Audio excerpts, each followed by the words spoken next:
Hello, we're here for one more 5-minute book break, which is something which is brought to you by Martha's Vineyard Times, Islanders Right, and Edgartown Books. And we're here today with Holly Nadler, who wrote the wonderful book, The Hobo Diaries. And we are, because it's a 5-minute break, here is a timer. I'm starting it. When it goes off, we have about 30 seconds to tie everything together. And anyway, Holly, hello. Hi, Matt. How are you? I'm fine. Listen, I would like to ask you what inspired you to write The Hobo Diaries? The minute my life started to take this swerve towards the wild and wacky, when I gave up my year-round apartment in the spring of 2018, there's a story in that.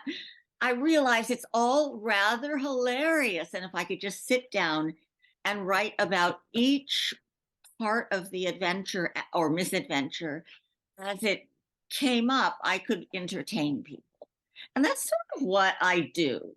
That's my specialty, if I do say so myself. Okay, entertaining people. Well, you certainly have entertained many people with some of your other books, including Haunted Island.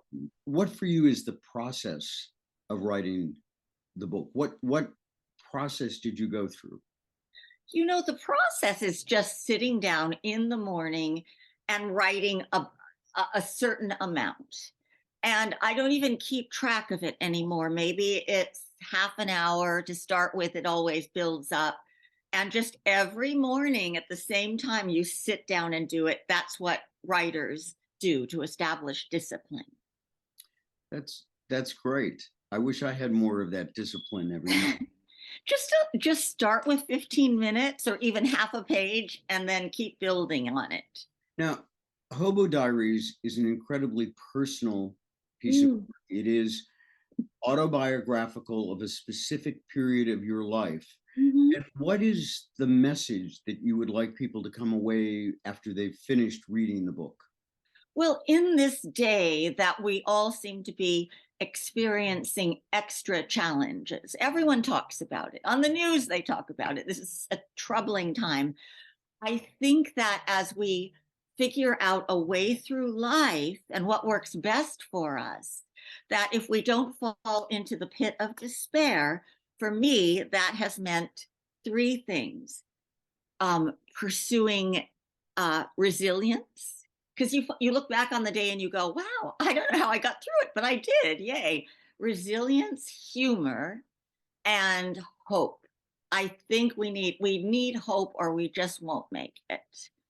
I think that's a great set of messages: resilience and hope and humor. What was the most humorous thing that you write about in the book?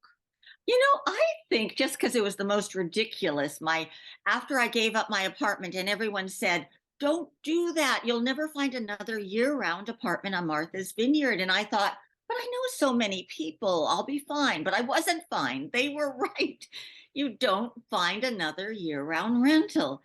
And so the very first summer I put a plea out on Facebook to ask if anyone could rent something for the summer to me. I got a call from a friend who built a house all by herself. She's a master carpenter. And in the back, she had this cottage. I went to look at it. It was beautiful. Skylights, a raised platform for a bed so you could look out and see the stars at night, windows all around. The only drawback is that this cottage had no running water. And that's a big drawback. And a valley princess like me is not used to that way of living. But I made it through. There was an outdoor shower, a composting toilet in another room, and you just do it, And what's a valley princess? A valley princess, yeah, and a Jewish princess. Yeah, what are a Jewish princess? I understand. Valley princess? Are you talking about the valley in California? The valley. I came from the original. The San Fernando Valley. Yeah. Holly, our time is up. We have to wrap this up. Oh. Thank you so much for doing this. And remember, thank you, Matthew. that this is a 5-minute book bite, and this 5-minute book bite is a joint effort of the Martha's Vineyard Times, MV Arts and Ideas, Edgartown Books, and Islanders Right. Thank you very much, Holly. Take care. We'll see you soon. Bye-bye. Bye.